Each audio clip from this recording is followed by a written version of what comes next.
This week, from Rays of the One Light by Swami Kriyanandaji, the title of the reading is We Are Children of the Light.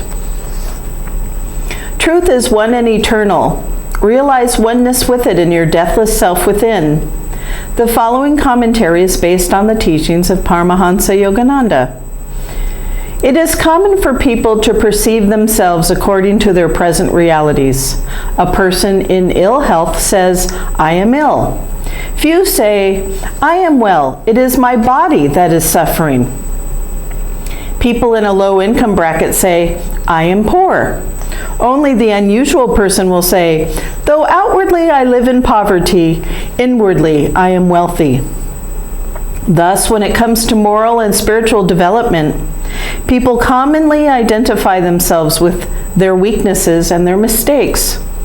They consider it almost a sign of humility to say, I am a sinner. Though in effect, what this means is that they identify themselves with their sinfulness, not with the soul's power to transcend all limitations in God. The great masters, including Jesus Christ, have always emphasized the divine potential of mankind. To encourage us, they address us as children of light, not of darkness. The Bible in the Gospel of St. John chapter 3 makes the point that our true home is not the mud of this earth, but the light of heaven. No man hath ascended up to heaven, it tells us, but him that came down from heaven. This passage continues, even so, the Son of Man who is in heaven, emphasizing that Jesus, who, though he lived on earth, is perceived by the eye of wisdom as conscious, even in human form, of his true reality in heavenly spheres. The way to know God is to live in godly consciousness, and not to bewail our imperfection or our distance from God. Jesus said, Blessed are the pure in heart, for they shall see God. And the Bhagavad Gita states, Seekers of union with the Lord find him dwelling in their own hearts, but those who, lacking in wisdom, seek him with impure motives cannot perceive him, however much they struggle to do so. If you want to know God, Paramahansa Yogananda said, live in the thought that you have him already. Thus, through Holy Scripture, God has spoken to mankind. Om, Om, Om.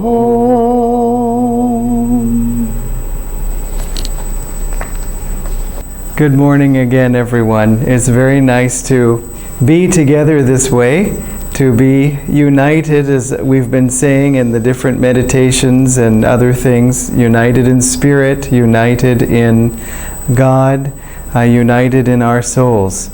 And so it's amazing that just a week ago we were all sitting here together and contemplating the different things that might happen and, making plans and so on. And it's been just 7 days later, and here we are. And so we're envisioning all of you here fitting into the temple, and it would be really a joyful sight. It will be a joyful reunion for all of us when we can do that physically, but when we can do it even now, even in our minds, in our hearts, to feel that connectedness. It's really wonderful. When you just contemplate, even a few maybe years ago, how difficult this would be. In fact, we've had this technology around for a while, but it seems that only this year it has been, at least in our center, it's all come together and has flown very smoothly, and for us to be able to just, transition to this format. And so, again, compared to the separation that we would normally have, this is infinitely preferable. It's really a perfect topic. We are children of the light. It's so fun that that's the topic, given that yesterday the theme of the Kriyaban class was God in the aspect of light, the experience of God in meditation as light. And so Master talks so much about light. In one talk I was just listening to, he said, as you practice Kriya, you will see your entire body transformed into light. Because of course light is what everything is made out of.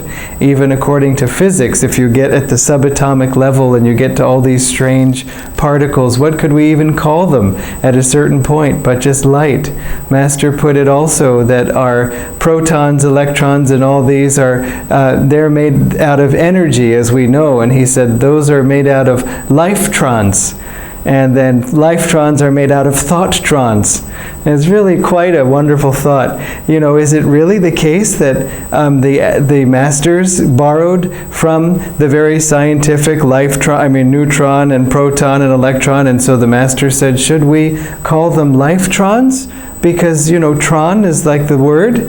And of course it's not true. It's that the masters are saying, how can we explain to these relatively limited intellects something that they can understand of reality? So they say tron, so let's say tron for their sake. You see, Sri Yukteswarji, for example, said that that energy has many different levels of subtlety. There are many different kinds of energy. He said, electricity is the animal current in the energy world, meaning there are many levels of intelligence above that. Intelligent energy. For example, when you do the energization exercises, whether you feel the energy coming in as light, as we've been saying, or just even as energy in some abstraction, or feeling God's presence, or that good feeling in the muscles. Again, that energy, remember, when you draw that energy in, it is intelligent. The energy knows where to go. It's not like electricity that you have to sort of funnel and channel through wires, and if you can get the flow right, then it works. This energy has an intelligence. Healing energy has an intelligence. That's why, for example, in addition to the energization exercises, the physical movements, you want to visualize the energy. You want to call to God to come in through the medulla. Be aware of the energy coming. Be grateful for it. As we were saying last weekend, different people were mentioning about how Swamiji was energizing with the monk, and the monk was saying, pump it in, Divine Mother, pump it in, the energy. And so we want to have that same openness, that same eagerness, that same enthusiasm to say, I want the energy, I know it's coming, And the other side of that, though, is you could say to feel the energy. Again, with the energization exercises, tense with will, to draw the energy and then relax and feel. Why? Well, you could say in a way it absorbs the energy. That's one way to think about it. It's just a concept. Just relax and feel. But if you need a concept, that we're absorbing it, we're digesting it, we're integrating it, we're just basking in it. You see, you can say in a certain way with tensing with will, we're putting out the call for the energy, and relax and feel, we're receiving it. You see, remember, as Master said regarding the heart and devotion, he said the cup of your heart has to be turned upwards, right side up, to receive God's love.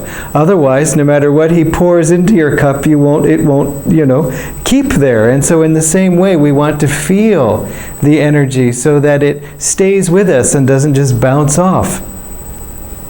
And another way to do it, though, another reason to feel, to increase the energy flow, again, it's sort of like completing a circuit. We ask the energy to come. In feeling, you can almost say we feel a gratitude. We feel a satisfaction, a joy in having that energy. And that completes the cycle so that more can come, completes the circuit, so more and more energy, power can flow. Another thing that feeling allows us to do is that it allows us to just be in the moment. Because again, with this I tense with will, and then I just relax and feel. And I just am able to be and not do, because both of these sides of our nature are important, and some of us tend to lean a little more towards one side than the other. So it's good to balance these both and develop your opposite side, especially. Whatever side, whatever personality we have, that will always remain dominant, but it's good to balance it, to integrate it. So for example, if we our energy is more outwardly directed towards people, we like to talk to people, we get energy from talking to people, then when it's good to meditate, it's good to practice silence, it's good to even practice silence around people and see what the other people have to say, all giving them a chance to actually talk too. It's amazing all these thoughts that come when I actually stop flooding the airwaves, and there's many more messages.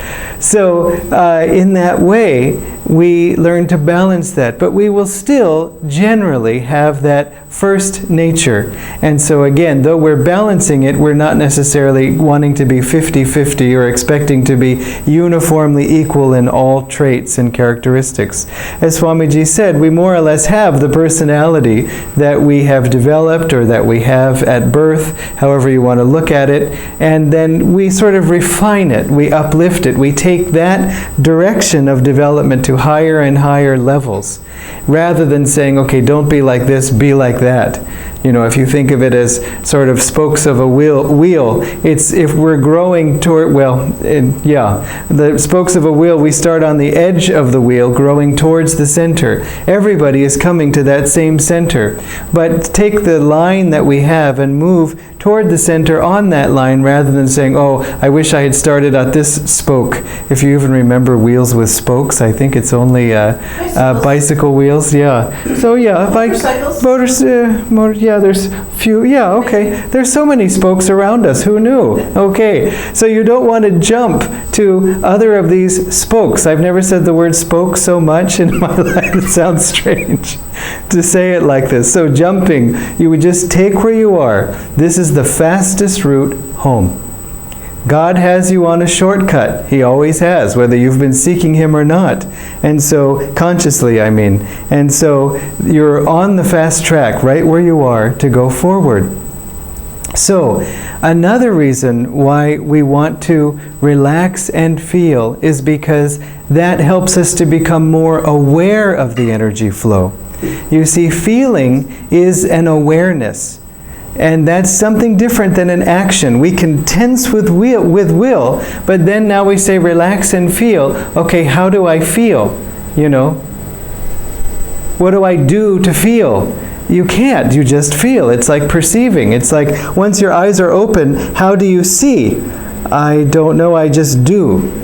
You see? So in the same way, we want to use our feeling power of perception just to feel, to be open. You can think of it a little bit like listening, because seeing for us more or less happens automatically, and it's such a powerful part of how we direct our attention, especially if our mind is, our energy is more in the head, if we're more mental, but even otherwise, it's such a quick thing for us, it's hard to notice the power of, the act of seeing. But listening is a little different, because with our listening, we're used to sort of tuning out certain things.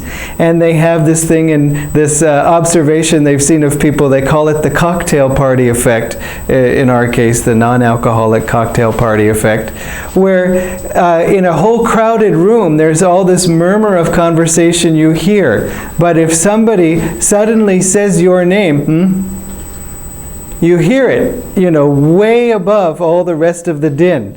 You may have had this experience somewhere, and it is kind of fascinating to contemplate, because it isn't that we heard any other word, and probably people were saying other names, Balasubramanian, Anandanarayanan, and I'm not saying anybody's particular name, I'm just thinking of names that are coming to, Vaitisuran. And then suddenly they say, Dharmarajan, Enache, Yara. You see, and so even if they were saying other names, it's not that we were registering those, but Vaitisuran was saying what's going on. And so we want to to know then that we have this ability to sort of what we listen to selectively. And if I want to listen to something, like when you're practicing a meditation technique where you are trying to listen to the inner sounds, it takes concentration to really be open to those sounds. You can't make yourself hear them just there's nothing we can do. We have to sort of relax and open with concentration to receive. That's what we do with feeling. And so in the same way we open. We say, I know I can feel this, but we're reaching out with our feeling awareness, again, as I said, a little bit like listening.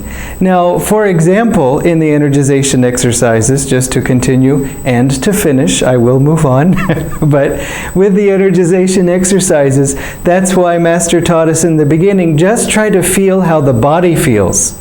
You know, tense with will, relax and feel. Feel the warmth you might feel of the blood circulation. Remember, the blood flowing is a physical expression of the energy flowing. Anything that you see happening on a physical level is happening first on an energy level, and even before that on a thought level. I don't mean that we are thinking the energy moving all around inside of us, but God is, because this whole world, this whole everything is consciousness. And so feel the body, feel the warmth, be aware. If you don't feel that, try to feel the tingling, any kind of physical sensation, because opening to that, then you start to feel what's behind that. Master taught us in several techniques. He gave us the technique and he taught us in the technique. First, you can even tense the muscles around this area in your body or whatever physically, and then relax and feel the relief or the release of that tension. And then behind that, you can start to feel things on an energetic level. It's very helpful because we use the body as something we're familiar with and something we can very easily feel, to then go beyond it. Rather than just abstractly feel the bliss of the cosmos. You see, it doesn't work very easily when we try to do it with the mind. And again, feeling is even more central. Awareness is more central even than the mind. In terms of the intellect, what I mean. So, for example, someone asked, Swamiji went through a period at the end of his life of, in satsangs, he would ask for questions and people would ask them, and one person said, Swamiji, would you please define awareness? And Swamiji said, awareness is the one thing you can't define. Although you could say awareness is consciousness, and consciousness you can't define.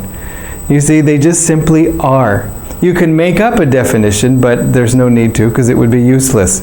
So awareness, just our ability to perceive. And if you remember Master giving the 4 aspects of the mind, the first one was the mind or the blind mind, then the intellect, then the ego, then the feeling. So this manas, ahankar, buddhi, and chitta, those, he talked about seeing the horse. I won't tell the whole story, but for those of you who know, there's a horse involved. And so the blind mind is just perceiving. That, you could say, is our awareness. And so it just receives. It's sort of like a microphone. If the microphone is turned on, then whatever is said near it, the signals go in. And it's just automatic. So in the same way, the signals, the sound I should say, gets translated into signals later. I act as if I know what I'm talking about with signal processing and engineering. Don't be fooled. I don't know. I didn't take that class at college. So the feeling, though, is the chitta, and the feeling is the most important of all. Swamiji said feeling is the fundamental sort of state of our consciousness. And I say this because sometimes feeling is criticized even, because people will take, for example, yoga's chitta vritti nirodha, yoga is the neutralization of feeling, and say, therefore neutralize feeling, just like I have.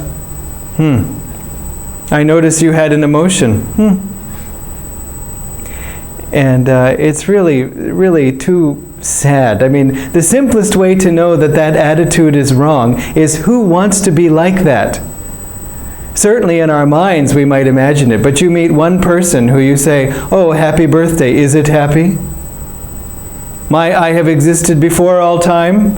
I shall exist after time. I am not particular. You know, it's just, as Swamiji said, it's kind of a drag when you talk to somebody like that. Why? It's not that what they're saying is wrong, but they're not relating to reality appropriately. It doesn't mean that they have to love their birthday, but when you sort of, in a gracious and friendly way, say something and the other person, you do not exist, only God exists, God and I exist.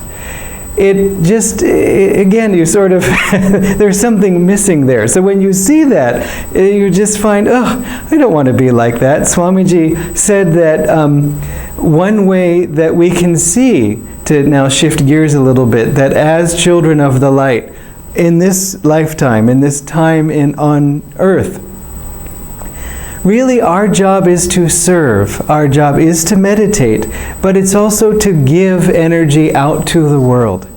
This is what Master, for example, told Swamiji. He said, your life is one of intense activity and meditation.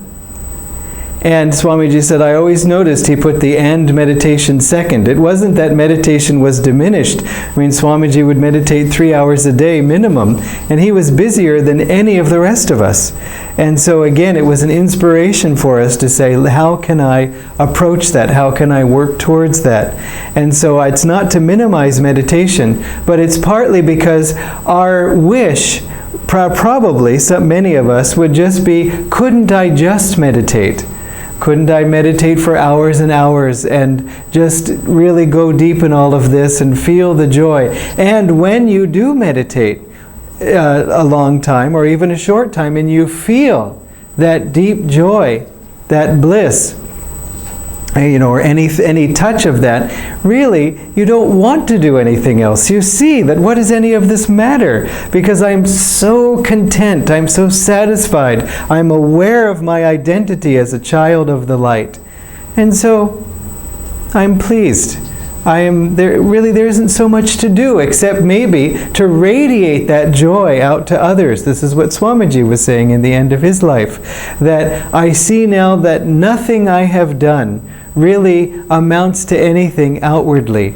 But if I can share with anyone the bliss that I feel, that will be worthwhile.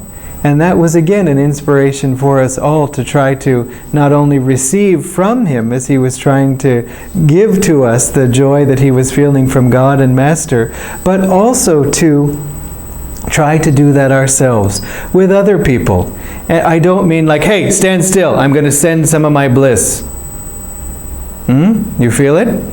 No, not like that. Just to smile, just to offer someone a cup of tea, just to be patient when somebody, you know, out of irritability makes a cutting remark that you know they don't mean or you can understand in a larger context. All of these things to work on spreading peace, spreading joy. Really, we should be, we must. I mean, remember what Lahiri Mahashaya said, for example, in this difficult time that we're in right now.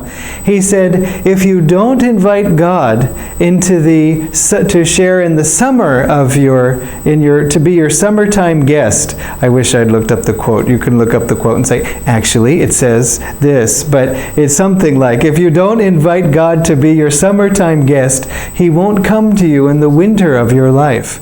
Now, we can hear that and go, yeah. No, don't think that. First of all, you have been making God your summertime guest. It is often that people become spiritual only at the time of crisis. I've seen this many times, that suddenly when the person is in the ICU, okay, God, I'm ready for your help. And good. Better that they turn to God then, better that they turn to God at all. But it's wonderful when we can turn to God before those times of crisis and at other times to share our joy with God. And that's what you all have been doing. I mean, this is not the first satsang that we're having. This is after how many years? How many years of Kriya practice? How many years of devotion? How many meditations? How many chants have you sung and sung along with? You see? So this may be a challenging time, but we have been with God, with Master, all this time, and that will get us through it. And it will also help us be strong in ourselves, in their strength, and then be able to share that strength with others who are finding perhaps this much more difficult. You see, when you pick up life by the right string, everything falls into place, and that string is your soul, or your spine, or God. And this is what we've been talking about all this time, meaning all these years. But when you don't have that, then things can be all confused, and people probably will come to the right understanding, but it may take some time. And we can be here to help. I don't mean to educate, I don't mean to preach. If somebody's interested, of course, it's worth sharing in what you yourself have gained. But otherwise, to just be able to, as Master said, share your joy, share your peace, even in silence with people, and they will feel that blessing of the Master through you. So, the life that we have is one of service. It is of activity. Swamiji said it would be so nice for us to live a life where we just go on pilgrimage from place to place and meditate there, not only receiving the vibrations, but also trying to ask God to bless this place and add energy to it. Not we are trying to vibrate into the place, but we're asking God to. But Swamiji said this isn't a time for pilgrimage and going to places like that in this way, meaning our life isn't supported to do that. He said this time in history, it is for us and others to build places of pilgrimage. And that's what we're doing in building our centers, for example, and building our temples, but also in building our meditation practice, even to bring a meditation room into the home. You could say, well, but there's a puja room or a puja closet or a puja corner. It's always been there. Fine, that's true. But there's puja, there's also meditation. In a way, the more you meditate, it's more that even Kriya becomes your puja. It's the inner expression of what the puja is accomplishing outwardly. You can tune into that power even inwardly. And then, over time, the outer form falls away, partly just because of the thrill you're getting inside. At the same time, Master, with his mother, did, of course, so many pujas. He meditated in temples. You can feel God's presence everywhere. So it's not to say that the form is unnecessary or lesser. Of course not. But ultimately, no matter what we do, what matters is what we feel inside, what we offer up and what we receive. And so another thing Swamiji pointed out is that if this were the time of our lives, if it was just, for example, meditating 12 hours a day only, then he said you would expect the people at Ananda, because this was all in the early days of Ananda, there were some who were doing that. And he said you would expect that they would be the sort of shining examples that everybody would say, they would want to be like that. And Swamiji said, but very often the people who were doing that had strange personalities because so much meditation was feeding their ego. And Swamiji said often people will say, gosh, I don't want to be like that. You see, it's because when I won't analyze it, but that's what happened. Because Master said if we just meditate too much beyond our capacity, I'm paraphrasing, it loses its effectiveness and it just feeds the senses and the ego. So, meaning don't meditate more than 3 hours a day is what I'm saying, unless of course you want to and you can do it effectively and it works. But let's have that as our goal. First, 90 minutes if you're working up towards Kriya, and then gradually building that time. So this is not a talk against meditation at all, but it is sometimes when we have that feeling that, oh, if only I could do that. Really what we're doing is what will get us to God more quickly. Definitely meditation, but also serving His work. Master said that, to be in tune with me, serve my work. And that means, of course, also serving others in His name. So remember, when we say that we are children of the light, that we are children of God, and to affirm that, in other words, again, if you don't invite God to be your summer guest, I am inviting God to be my summer guest. God, be my summer guest, or I guess it's spring guest. Happy first day of spring. Be my guest now. In other words, always turn it to the positive, that affirmation. As Swamiji was quoting Master in the reading, if you want to have God, live in the thought that you have Him already. And Master said, self-realization is the knowing in body, mind, and soul that I am already in possession of the kingdom of God, that I do not have to pray for it to come to me, but all I have to do is increase my knowing. And so even if you don't see any light in meditation, affirm that you do, or visualize that you do. Swamiji gave wonderful exercises for visualizing, for example, something in meditation. Oh, there's an echo. Yeah. Okay. So visualizing these experiences, because then you can relate to them more easily. Then you sort of, in putting out a mental thought of imagination, it brings the experience closer. One little note I do have to make on this. Swamiji Master said imagination is the greatest tool on the spiritual path, and Patanjali said imagination is the greatest danger on the spiritual path. And so what was the, why the seeming contradiction? Because to clarify, Patanjali was saying false imagination is the greatest danger on the spiritual path, and we see it all the time. People wanting to see something, think that they see something, say, therefore I have seen it. And if it's not based in reality, it can lead us astray, as any false imagination can, not just a visual thing, but anything. We want to know what is true and focus on living in the truth. But on the other hand, Master was saying true imagination, meaning visualizing something that is there, for example, like the spiritual eye, that you may not literally see, but you know is there, because Master has said it, you feel that faith, and so you visualize it as if you do see it. Ah, I see a black blue and a black yellow and a black white. I just see black, but I sort of find shades of blackness forming themselves into the spiritual eye. I know it's there. You may find yourself suddenly on the other side with God, saying, well, you didn't really see it, but you went through it anyway. In other words, it's not specific experiences that have to lead us to God. God can come in any way, even now, even in this moment. So, we have to not identify with our mistakes, as Swamiji was saying. Don't say, oh, I'm terrible, oh, look what I've done, oh, I've failed again. That only increases our identity with the failure.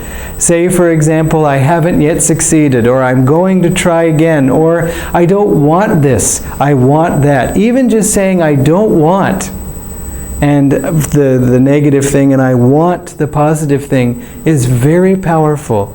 Because remember, willpower, which is often what we're needing to fight bad habits and bring on new ones, is willpower, Master defined as desire plus energy, directed toward fulfillment. And so, desire plus energy, we need to have that desire. And so we say, I want to live in this better way, even that. Because if we say, I am living in this better way, part of us is going, no, you're not. But if we say, I want to, even the grumbler will say, yeah, well, okay, I concede that you want to.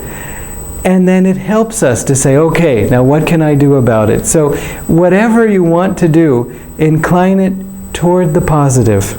There's no point and focusing on the negative, because whatever we've done in this life, let's look at the last life. Do you want to see the report card? You know, the marks that we got for the last life and the life before that and the life before that? They were probably just fine. Look at where you are now. Picking up meditation, a disciple of Master, learning Kriya Yoga. You did probably very well in the past, but still, it's the past.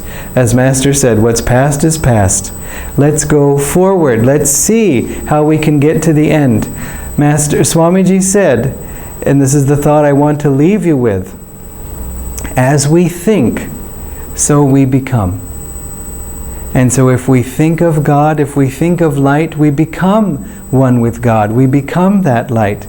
If we think of joy, if we think of ourselves as close to Master, we become closer to Master.